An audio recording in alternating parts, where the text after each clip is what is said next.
Thalabul ilmi ini godaannya sangat besar. Oleh karena itu pahalanya juga besar, Pak Jim. Orang yang hadir di pengajian, seluruh makhluk Allah di bumi dan di langit membacakan istighfar untuk mereka supaya diampuni dosa perdosanya. Malaikat, ikan di lautan, pepohonan yang ada di darat, termasuk semua binatang yang ada di darat mendoakan orang-orang yang hadir di pengajian untuk diampuni dosa perdosanya. Luar biasa besar, makanya tantangannya juga besar. Kita berdoa bersama-sama, mudah-mudahan kita benar-benar diberikan istiqomah oleh Allah Subhanahu wa Ta'ala. Banyak orang yang rajin ibadah, baik itu sholat, baca Quran, dan ibadah-ibadah yang lainnya, tetapi agak sedikit malas ketika mencari ilmu. Dan itu memang tujuan setan yang paling utama. Kenapa demikian? Karena orang yang rajin ibadah tanpa ilmu tidak perlu digoda lagi. Kenapa tidak perlu digoda lagi? Karena sudah dipastikan ibadahnya akan mendapatkan kesalahan. Nah, orang-orang yang rajin ibadah tanpa ilmu itu benar-benar dibiarkan oleh setan. Bahkan didukung oleh setan untuk melaksanakan ibadah. Kenapa didukung? Karena setan tahu ini ibadahnya pasti kagak benar. Kenapa nggak benar? Karena tidak tahu tata cara yang benar. Mereka tidak tahu tata cara ibadah yang benar karena tidak mempunyai ilmu, karena tidak mau ngaji. Hadirin rahimakumullah, untuk selanjutnya malam hari ini kita akan membahas tentang fikih kurban sebagaimana minggu sebelumnya sudah dibuka prolognya, latar belakangnya atau pendahuluannya. Kemudian kita akan membahas definisi dan keutamaan kurban. Pengertian kurban. Ibadah kurban itu adalah ibadah berupa menyembelih hewan tertentu. Jadi tidak semua hewan bisa dijadikan kurban. Hewan yang bisa dijadikan ibadah kurban, pertama kambing, yang kedua domba, ketiga sapi, keempat kerbau, kelima unta. Di domba, kambing, kerbau, unta, sapi. Ada 5. Saya ulangi, kambing, domba, sapi, kerbau, dan unta.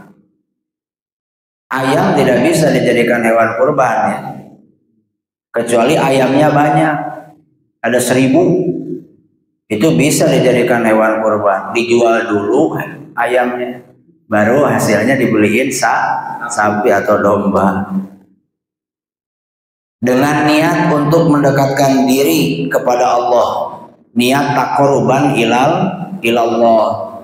Jadi harus pakai niat. Karena innamal a'malu bin niat, segala sesuatu amal ibadah tanpa niat tidak akan diterima oleh Allah Subhanahu wa Ta'ala.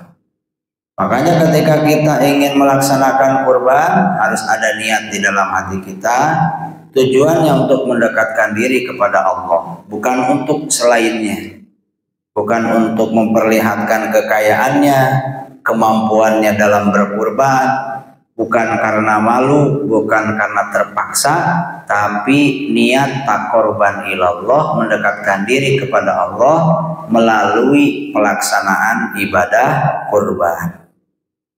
Waktu pelaksanaannya mulai tanggal 10 Zulhijjah, bulan haji kalau menurut bahasa kita, setelah masuk waktu sholat Idul Adha. Nah, waktunya itu. Sebelum masuk waktu sholat Idul Adha, belum bisa melaksanakan penyembelihan hewan kurban.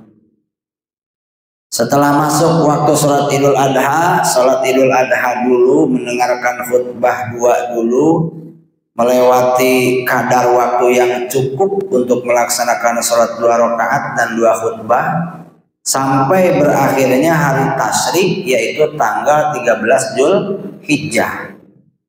Jadi tanggal 10, 11, 12, 13, 4 hari. Tanggal 13 batas akhirnya maghrib.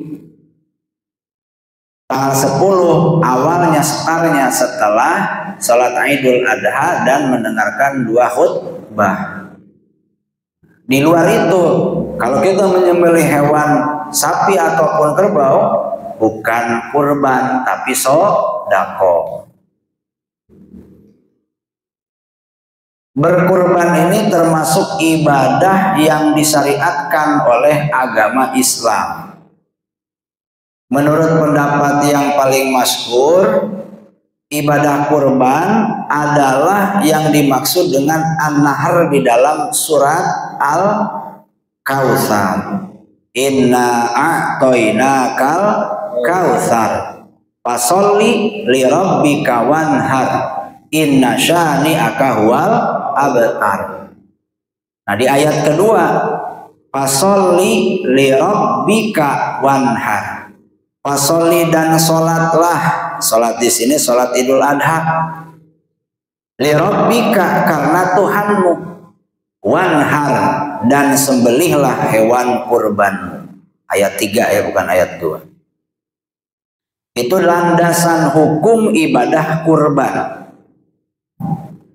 di dalam Al-Qur'anul Karim. Diperkuat oleh hadis Rasulullah Shallallahu Alaihi Wasallam yang pernah melaksanakan kurban, bahkan menyembelih sendiri, tidak disembelih oleh orang lain. Dan ini menjadi kesunahan. Kalau kita mampu menyembelih sendiri hewan yang kita kurbankan, sembelih sendiri. Kalau kita tidak biasa, maka wakilkan kepada orang lain yang biasa menyembelih, karena memang menyembelih itu ada ilmunya, tidak sembarangan. Rasulullah zaman dulu berkurban dengan 2 kambing yang warnanya putih dan bertanduk dengan tangan beliau sendiri tanpa mewakilkan kepada orang lain. Rasulullah SAW bersabda, ma'amila ibnu adama yauman nahri min amalin ahabba ilallahi ta'ala min iraqatid dammi innaha lata'ti yaumal qiyamati biquruniha wa adlafiha wa inna dama la yaqau minallahi bimakanin qabla ayyaqa minal ardi fatibu biha nafsan.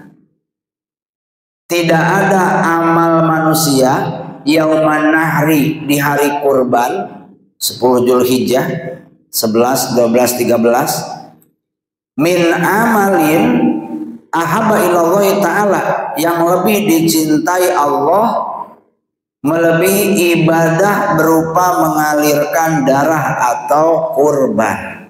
Jadi ibadah kurban ini adalah ibadah yang paling dicintai oleh Allah Subhanahu wa ta'ala. Innaha la ta'ti yaumal qiyamati biquruniha wa adlafiha. Sesungguhnya hewan kurban ini nanti di hari kiamat akan datang. Tidak ada yang berkurang sedikit pun, tanduknya ada. Wa adlafiha, telapak kakinya pun komplit. Walaupun pas pelaksanaan kadang-kadang kaki hewan kurban itu udah hilang duluan ya. Biasanya apalagi kambing domba biasanya hilang. Yang harusnya 4 cuman ada 1. Padahal sebelum disembelih ada 4 kakinya. Paling umum itu kaki udah hilang duluan biasanya kalau di kampung. Kalau di perumahan kayaknya nggak jauh beda kayaknya. Semuanya hilang. Nah itu akan datang nanti di hari kiamat komplit semuanya, tidak berkurang sedikit pun. Bulu-bulunya, daging-dagingnya. Wa inna dama la yaqau minallahi bimakanin qabla ayaqa minal ardi fatibu biha nafsan. Darah yang mengalir dari hewan kurban sebelum jatuh di tanah sesungguhnya jatuh lebih dahulu di tempat yang mulia di sisi Allah. Fatibu biha nafsan, maka lapangkanlah hati kalian dalam berkurban. Artinya apa? Artinya Allah akan menerima ibadah kurban kita itu sebelum darah yang mengalir dari hewan kurban tersebut nyampe ke tanah. Sebelum itu disembelih, bahkan ketika kita niat, Allah sudah menerima ibadah kurban kita. Atau sebelum darah itu mengalir ke tanah, Allah sudah menerima ibadah kurban kita. Luar biasa. Padahal belum dilaksanakan, tapi Allah langsung menerima ibadah kurban. Ini salah satu keutamaan dari ibadah kurban.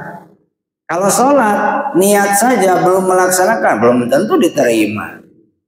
Kadang-kadang yang sudah dilaksanakan pun belum tentu diterima. Apalagi yang belum dilaksanakan. Beda lagi dengan ibadah kurban. Sebelum disembelih, sebelum darahnya mengalir ke tanah, Allah sudah menerima ibadah kurban tersebut. Maka kalau kita ada rezeki lebih, coba kita untuk menguatkan diri, memaksakan diri untuk melaksanakan ibadah kurban. Ya. Nah, pengertian ibadah kurban ini yang tadi dibacakan ada di dalam kitab Mughnil Muhtaj ila Ma'rifati Ma'ani Al-Fadil Minhaj. Fathul Qorib, di dalam kitab Fathul Qorib juga ada keterangannya, termasuk dalil-dalil yang tadi dijelaskan, baik Al-Quran maupun Al-Hadis. Semuanya yang disampaikan tadi itu merupakan kesimpulan dari beberapa kitab yang dikarang oleh para ulama Ahlus Sunnah wal Jamaah, yang sudah dipastikan insya Allah jelas keabsahan ilmunya, bukan kaleng-kaleng. Oh, yuk. Kadang-kadang hari ini kan orang banyak yang mengatakan kembali kepada Al-Quran dan hadis, tidak mau melihat hasil karya para ulama. Wah, bingung Pak. Saya aja yang pesantren lumayan cukup lama, kalau langsung ke hadis Quran itu bingung Pak. Karena hadis itu banyak, sangat banyak. Tidak hanya kita cukup melihat hadis di dalam kitab Bukhari misalnya, harus melihat karangan Imam Muslim, sanad Ibnu Majah dan lain sebagainya, sanad At-Tirmidzi. Karena saking banyaknya satu tema itu bisa jadi 10 bahkan lebih hadis yang mengatakan atau menjelaskan tentang tema tersebut. Kadang-kadang menurut riwayat ini hukum A misalnya adalah haram atau sunnah, menurut hadis yang lain hukumnya wajib. Jadi beda-beda. Nah, kalau kita yang tidak mampu untuk membuat kesimpulan, maka kita akan kebingungan sebenarnya ini hukumnya sunnah atau wajib. Saking banyaknya hadis. Maka perlu bagi kita melihat karya para ulama. Katakan karya para ulama ini makanan yang sudah matang, yang siap santap lah. Makanan siap saji langsung bisa dimakan. Kalau hadis Quran itu bahan yang harus diracik, dipasak baru bisa dimakan. Nah, kalau kita bukan koki, bukan ahli memasak, maka tidak akan jadi makanan itu layak untuk dimakan. Ya. Atau bisa jadi dimasak tapi tidak enak, tidak layak untuk dimakan. Maka penting, sangat penting kita melihat, menelaah karya-karya para ulama yang tertera dalam kitab-kitab kuning kalau bahasa zaman dulu ya. Kalau sekarang ada kitabnya sudah nggak kuning, ada yang putih, tulisannya hitam. Kalau yang dulu memang kertasnya kuning, tulisannya hitam, makanya disebut kitab kuning. Kemudian yang kedua, hukum-hukum kurban. Nah, hukum kurban ini kita harus paham betul, karena kalau kita tidak memahami hukumnya, bisa jadi kita tidak akan bisa melaksanakan ibadah kurban tersebut dengan benar sesuai dengan ketentuan. Pada dasarnya ibadah kurban itu hukumnya sunnah muakkadah, ya, sunnah muakkadah. Wal udhiyatu sunnatun muakkadatun. Ibadah kurban itu hukumnya sunnah muakkadah, sunat yang dikuatkan, yang hampir mendekati wajib. Ai pihakina wa ama pihakihi sallallahu alaihi wasallam fa ya wajibatun. Tapi bagi Rasulullah hukumnya wajib. Kalau bagi kita hukumnya sunnah. Bagi Rasulullah hukumnya wajib. Untung bagi kita hukumnya sunnah, Pak. Ya, kalau wajib, waduh repot. Semakin kesini semakin mahal domba, apalagi sapi. Domba paling murah ya zaman sekarang 3 juta yang layak kurban ya, Pak.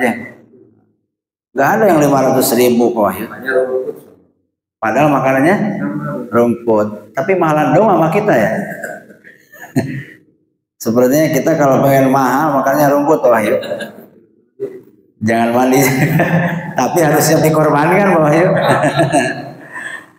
Wal muhatabu bi'a al muslimul hur al-balik al-akil al-mustati'.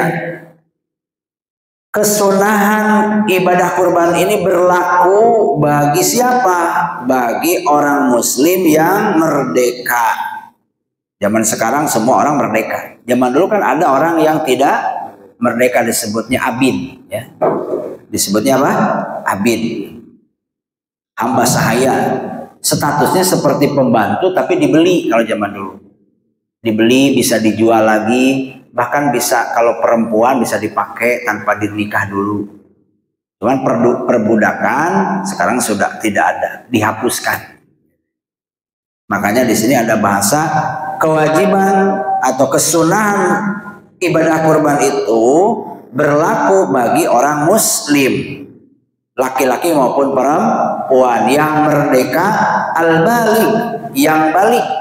Berarti yang belum balik, belum ada kesunahan untuk melaksanakan ibadah kurban. Yang balik kalau laki-laki berarti sempurna umur 15 tahun. Kalau perempuan berarti sudah haid. Kalau belum haid 15 tahun berarti kena hukum baliknya dengan umur gitu kan. Kalau laki-laki kan sebelum 15 tahun misalnya 10 tahun sudah mimpi jima. Nah, berarti itu balik dengan mimpi jimanya. 10 tahun belum mimpi jima, 11 belum, 12 belum, 13 belum, 15 juga belum, 16 tahun juga belum. Berarti dia sudah balik dengan ketentuan umur. Jadi batasnya sampai 15 tahun. 15 tahun itu mau mimpi jima atau enggak, balik gitu. Sudah punya catatan amal sendiri. Dikatakan bahwasannya dalil ya. Dalil yang memperkuat bahwa ibadah kurban itu hukumnya sunnah muakkadah ada 2. Pertama, hadis umirtu bin nahri wa huwa sunnatun lakum, rawahu Tirmidzi. Hadis yang diriwayatkan oleh Imam At-Tirmidzi. Umirtu, kami atau aku diperintahkan bin nahri untuk melaksanakan ibadah kurban. Wa huwa sunnatun lakum. Dan nahr ini, ibadah kurban ini sunat muakkadah bagi kalian. Yang kedua, hadis yang diriwayatkan oleh Imam Daruqutni. Kutiba alayya an-nahru wa laysa biwajibin alaikum. Diwajibkan kepadaku melaksanakan ibadah kurban, kata Rasul. Wa laysa biwajibin alaikum, tapi bagi kalian hukumnya sunnah bukan wajib.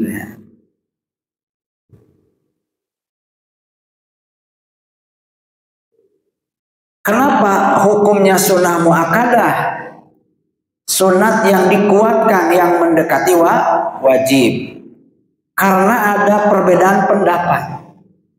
Menurut Imam Syafi'i, hukumnya sunnah muakkadah, tetapi menurut satu imam yaitu Imam Abu Hanifah mengatakan beliau dalam kitab Al-Fiqhul Islam wa Adilatuh, hukumnya itu wajib.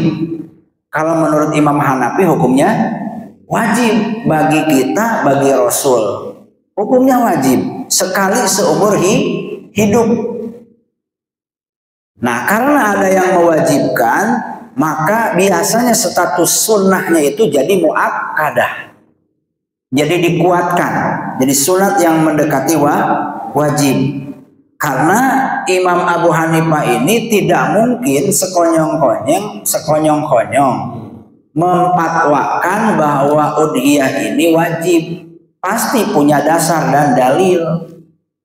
Karena ada dasar dan dalilnya, nah, Imam Syafi'i yang sama punya dasar, punya dalil juga yang memfatwakan bahwa ini adalah sunnah, sehingga karena ada yang mewajibkan, sunnahnya statusnya berubah jadi muakkadah, sunat muakkadah, sunat yang dikuatkan, yang mendekati wajib.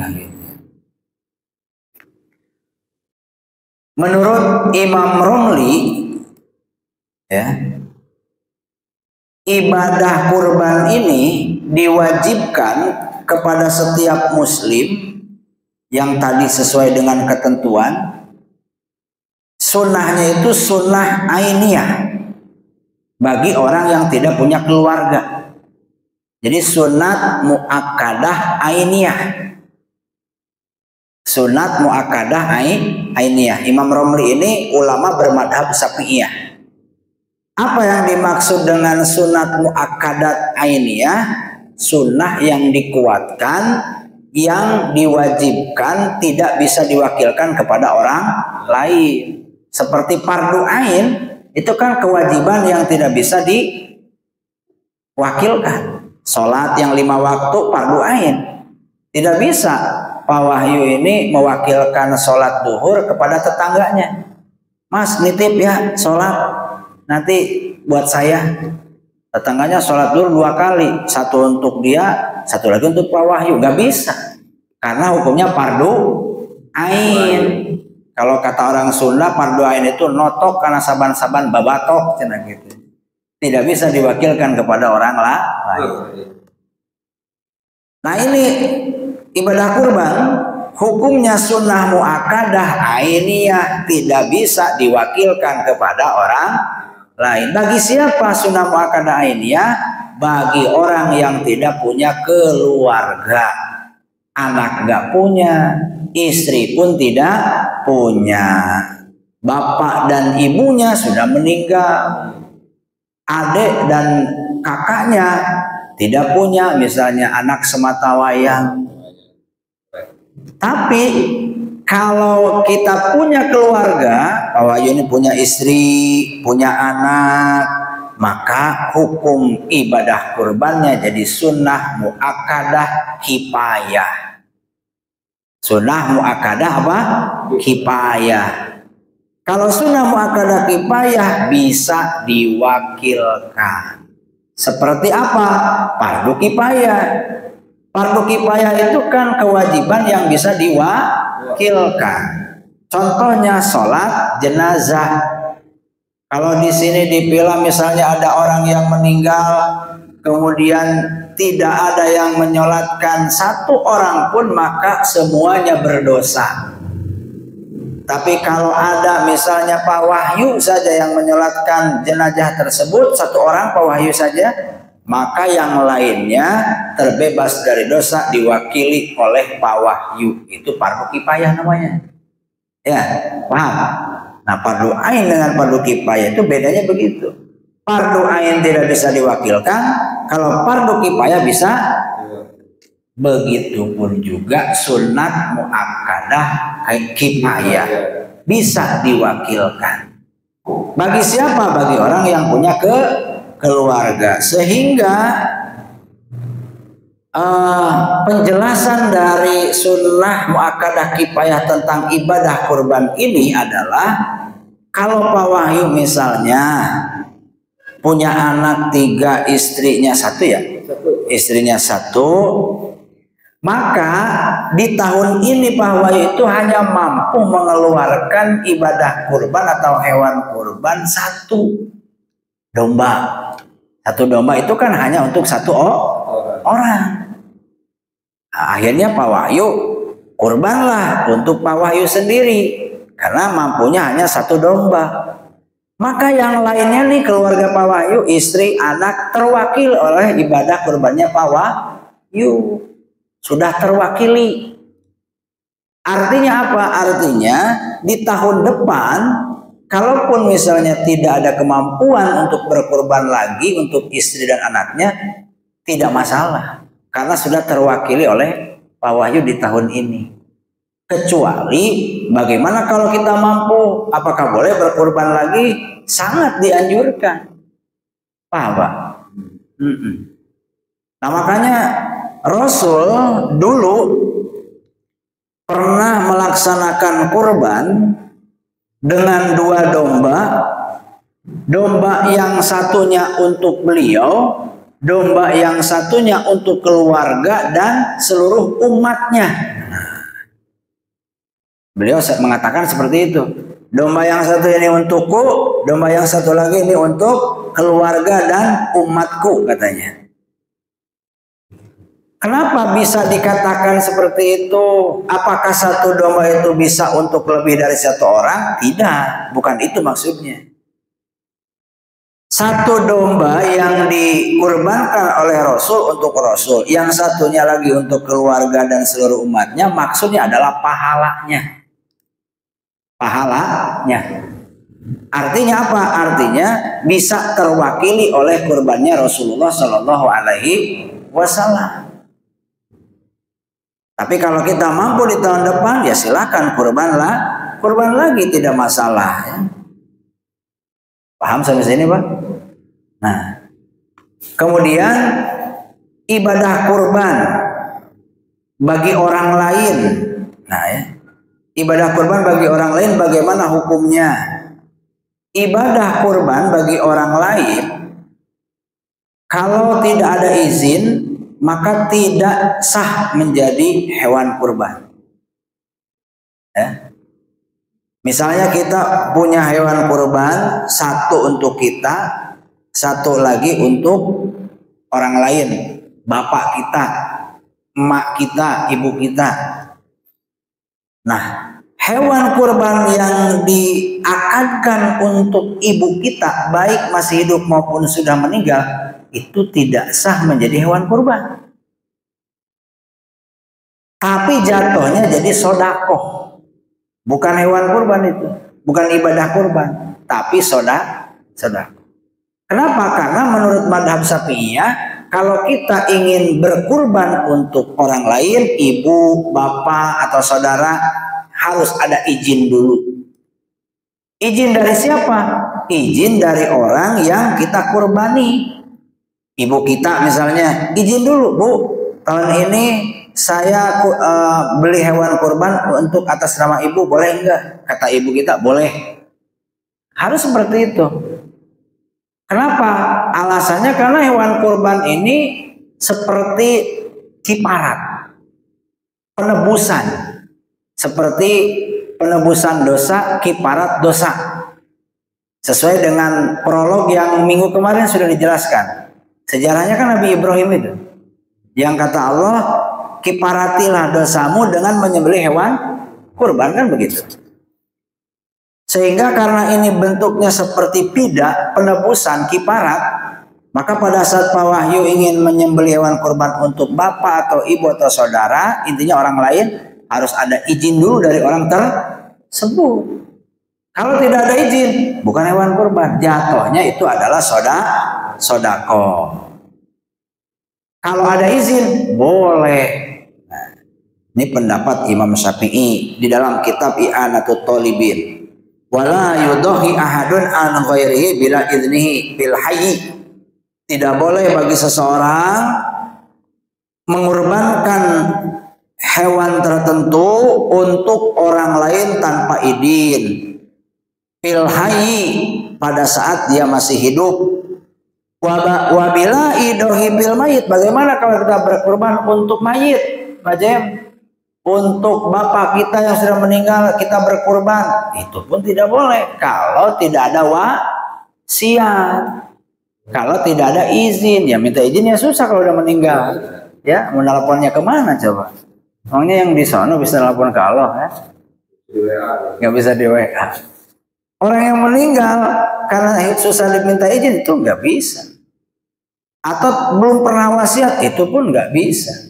Menurut Imam Syafi'i, gitu kan? Payin pala walau jahilan lam yaqo anhu wala anil mubasar. Bagaimana kalau orang yang tidak tahu kemudian berkurban untuk orang yang sudah meninggal? Tetap saja itu bukan hewan kurban jatuhnya, tapi sodakoh. Nah, kemudian yang paling penting ketika ada orang yang berkurban atas nama orang yang sudah meninggal dunia, ya, itu pentasarufannya, pendistribusiannya itu seperti ibadah wajib. Jadi kita keluarganya tidak boleh memakan dagingnya sedikit pun. Dan penyalurannya harus disalurkan kepada fakir miskin. Selain fakir miskin tidak boleh menerima. Nah ini yang berat. Dan ini harus dipisahkan dari daging yang lain kan begitu. Karena daging yang lain kan boleh diberikan kepada selain fakir miskin. Ini harus dipisah. Nah misah-misahnya ini kan agak ribet. Ya, ini harus dipisah dulu. Kemudian kitanya, Pak Wahyunya sebagai keluarga itu nggak boleh memakan daging dari hewan tersebut. Harus disedekahkan kepada seluruh fakir miskin bagi hewan kurban atas nama mayit. Ya. Mudah-mudahan ada manfaatnya. Mohon maaf atas segala kekurangan. Allahumma fiq ila qomit thoriq. Assalamualaikum warahmatullahi wabarakatuh.